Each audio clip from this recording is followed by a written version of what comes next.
Vibrato, ladies and gentlemen. This is, I think, the most important part about playing for me. That's one of the things, bending and vibrato and phrasing, those things all together. But right now we're going to talk about vibrato. To me, it's one of those things where if the vibrato ain't right and you stack a bunch of chops on top of it, it's like building a house on a sand doggone foundation. It's going to fall down in a blizzard of shame and gravity. So I like to make sure that my vibratos are diggity doggone spot on from what I want them to be. My quest began long ago. Hendrix and Clapton, to me, had such glorious vibratos. I will never forget the video. There was a Goodbye Cream video, and Clapton had there were some segments they stuck in of him just sitting down somewhere, and he does this little thing where he just when he does that, just that alone, I was like, if I could just do that, my life would be complete. So it was a matter of listening to that Cream era and Blues Breaker, Clapton vibrato, soaked in my brain, and then Hendrix's vibrato, and then where do these cats get it from? Well, then I started listening to B.B. King, and Albert King, and Collins, and all these different folks, and I started to use their different vibratos to different effects. And the thing that's so tricky about vibrato, folks, is you always got to check yourself. Because you think you've got your vibrato down, you're like, oh, my vibrato's down, now I'm going to go on and learn all these 16th note things and so on and so forth.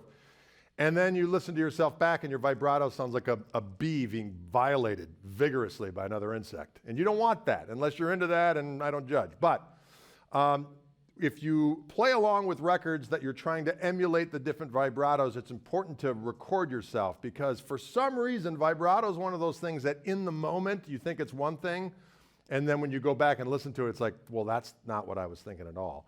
And a lot of times, what we think is a fast vibrato isn't really all that fast. There are hands barely moving to some of these cats, and it sounds faster, but then people start going, and it sounds like, I always make a joke about the blues jam guy going down to the blues, I love my baby, so take my song.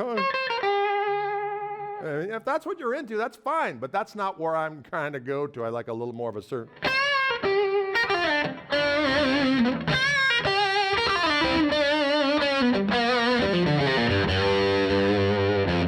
all kinds of different versions of it. But anyway, I'm going to solo a little bit. I got kind of a juicy little tone working here, kind of thick and juicy and succulent. Okay, different applications of using vibrato for me.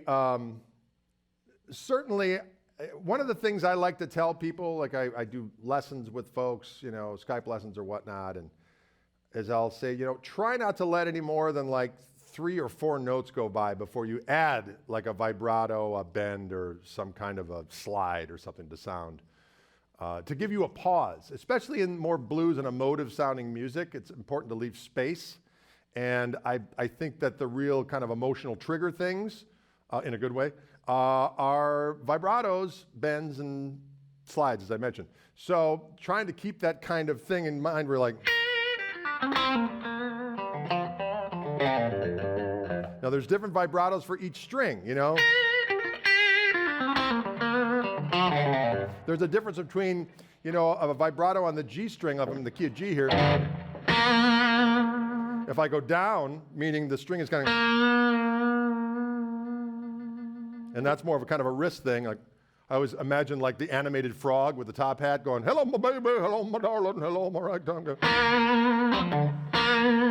Has a particular sound to it, as opposed to going, I'm doing more of the Clapton thing where I'm actually, and it's more of an elbow thing. I'm actually kind of pushing up. You can hear the sound difference, like.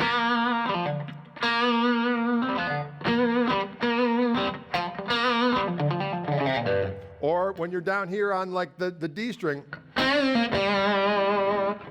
you'll see I go to my second finger there just because I'm able to have more control with that second finger than third.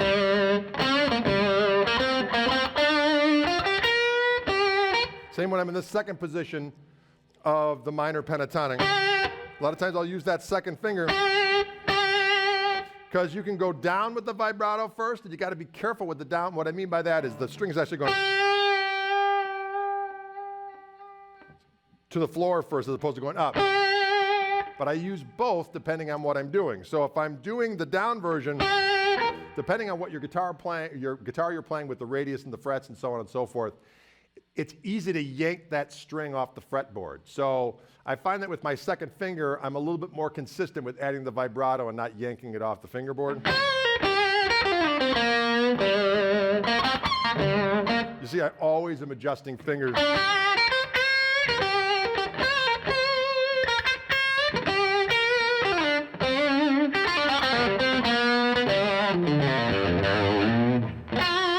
There's another version if I do them. The first finger vibrato is a very hard one. And it's the idea of shaking that, that side part of your first. Clapton really goes like perpendicular to the string. And it's really weird to see. But I find for that first finger vibrato, you have a tendency to go more perpendicular to the string. And again, that is like the only thing that's touching the guitar neck here is the tip of my finger. And I'm using my elbow to kind of go up and down.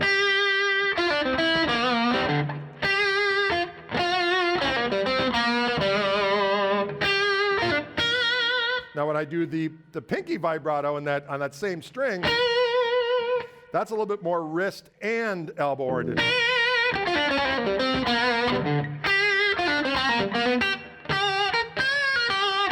Then of course there's the actual B.B. King. The only reason I don't use this as much, it's a little harder to be consistent with it. But that's the idea of just, it's wrist. It's going like this.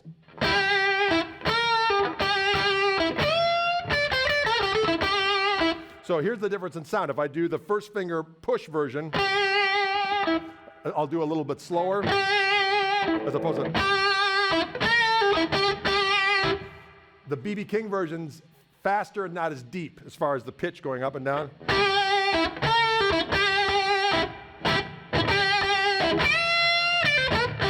As opposed to.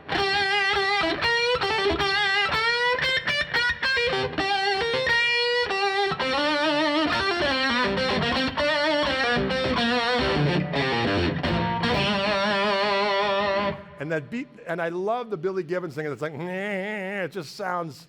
It sounds just imbued in grease and filth and Mexican cuisine.